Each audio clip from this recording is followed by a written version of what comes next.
Hello, Professor. This is my video on me talking about my geotechnical report that I researched on.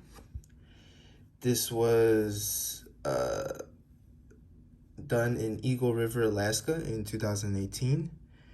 This report was done by Shannon and Wilson Inc., and then it was later submitted to Spark Design LLC in Alaska. So here's the table of contents of the geotechnical report. Its introduction, the description of the site and project, their explorations, their testing, the conditions of the site, then the engineering, the conclusions that they came up with based on the site based on what they found in the testing. Then they had a little limitations about their report, about their testing, and then they have their figures, the map of the site, they have the logs of the borings that they did, and then a lot of classifications, the frost classification, the grain size classifications, and all those things. And then they have their appendix. So in the introduction, they talk about the project itself, why they were consulted, and they were consulted to do testing on the soil in the site in order for the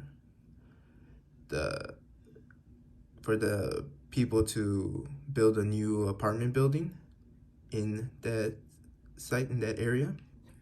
Also having a parking lot for the apartment buildings that they want to build. It also talks about what they did, a little run through the whole thing, the introduction is, and it talks about the 4 soil borings that they did and how they tested it and came up with a conclusion. So the site and project description, it talks about the site itself and how it was first a trailer park, and it was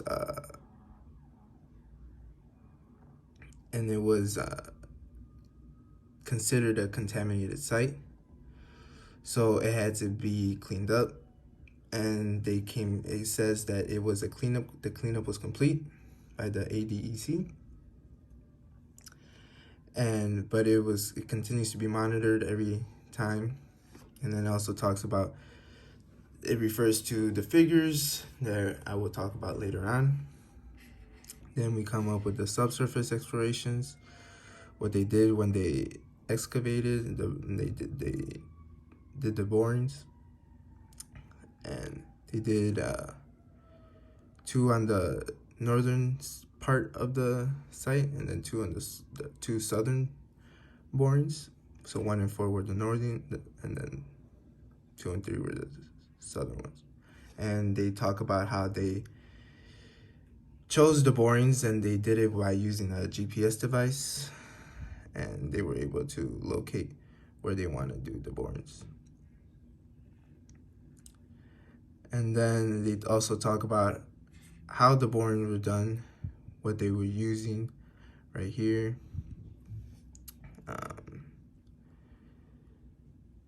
And then after that, it talks about how in boring 1, groundwater was found.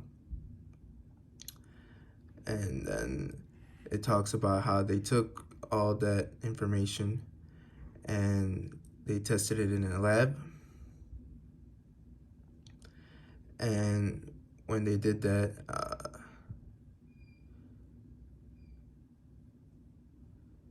they were able to classify the soil. Then we come with the subsurface conditions. And so then they say that the conditions in sorry, I said 1 and 4, but it's actually the northern borings were 1 and 3. And it is said that it was it was dense to very dense, but then the southern two borings were loose to medium dense. And so they also found that in the fourth boring, there was approximately 1 inch of a vegetation mat. And then they talk about the borings 2 and 4, because they are loose.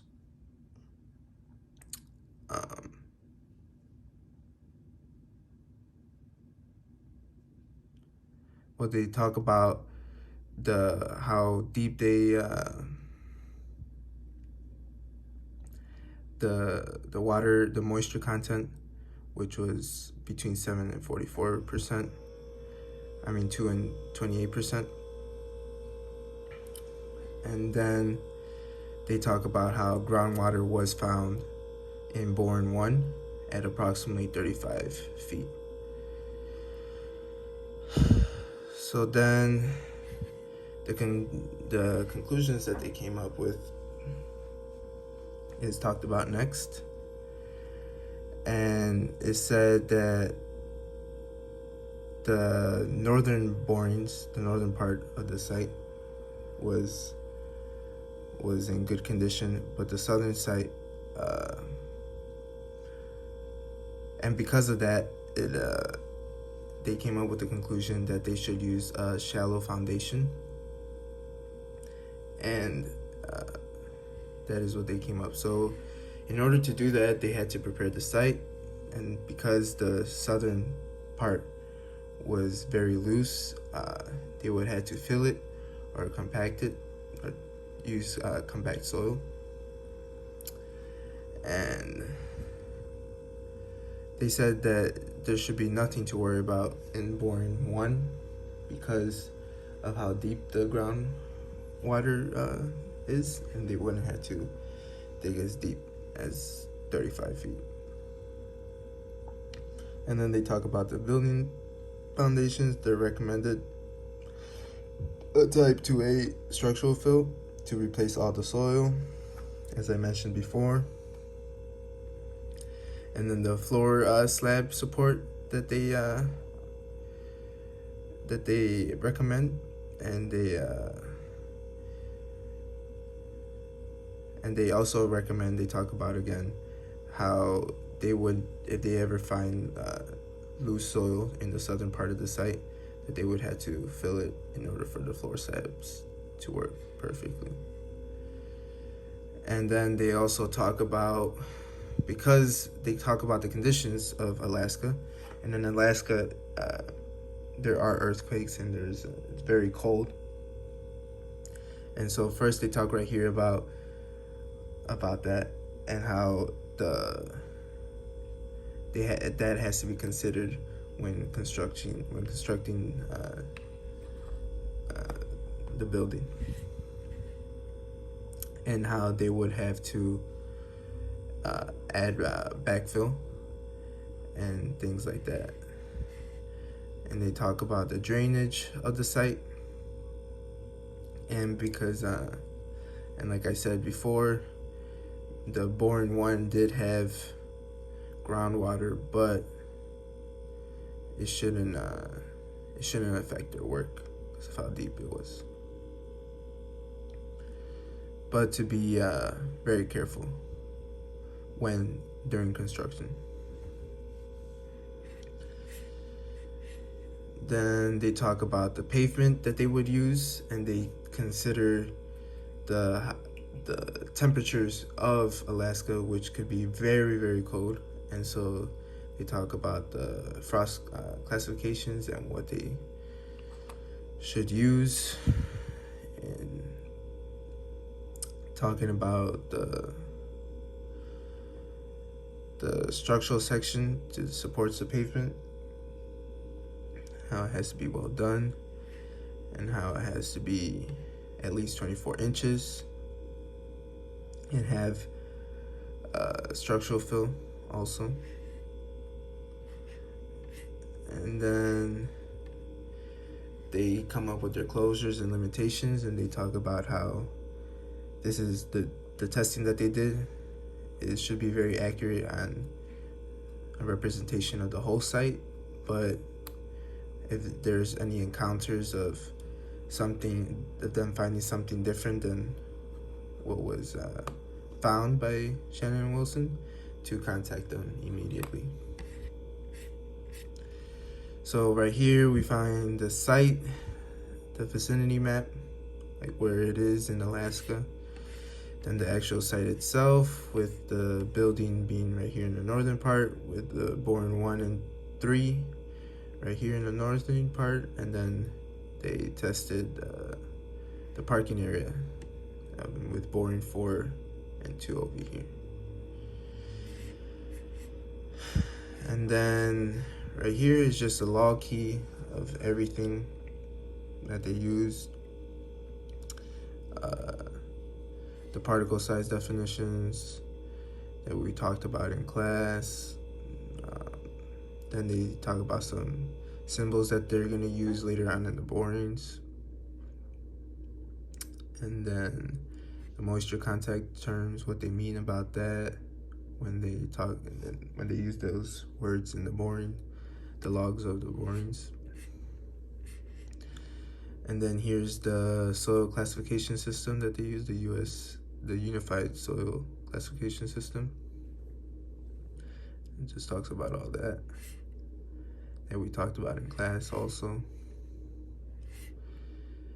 Plasticity talks, still continuing on the soil description and log key.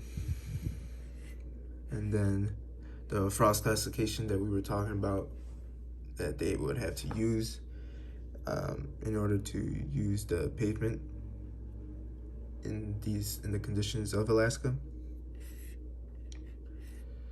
Then we come to the actual log of the boring 1.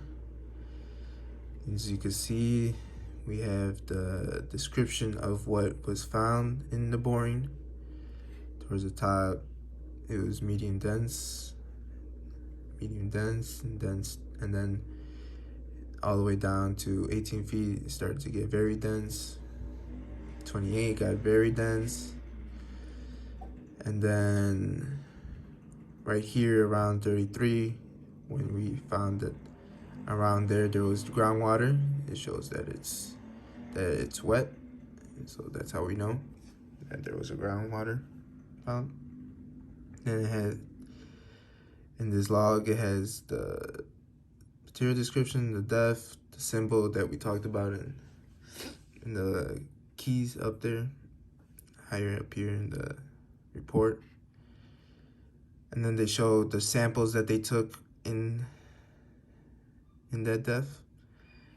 They also talk about the groundwater depth right here, and the penetration resistance.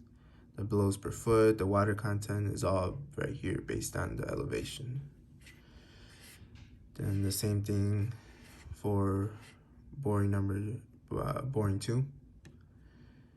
Here's the log for it, talking about it was very loose at the top, then it became a little more dense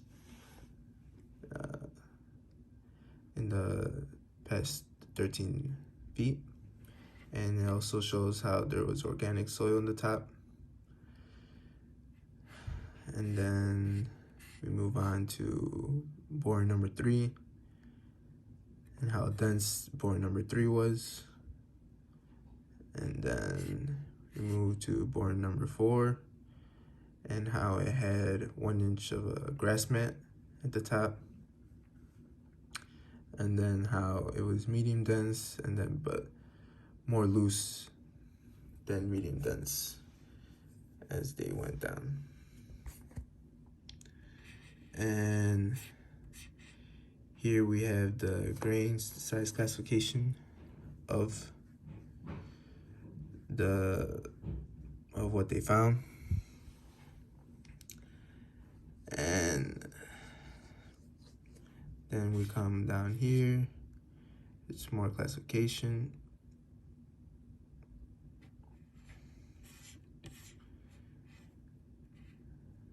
And then the floor slab and footing details right here of the site.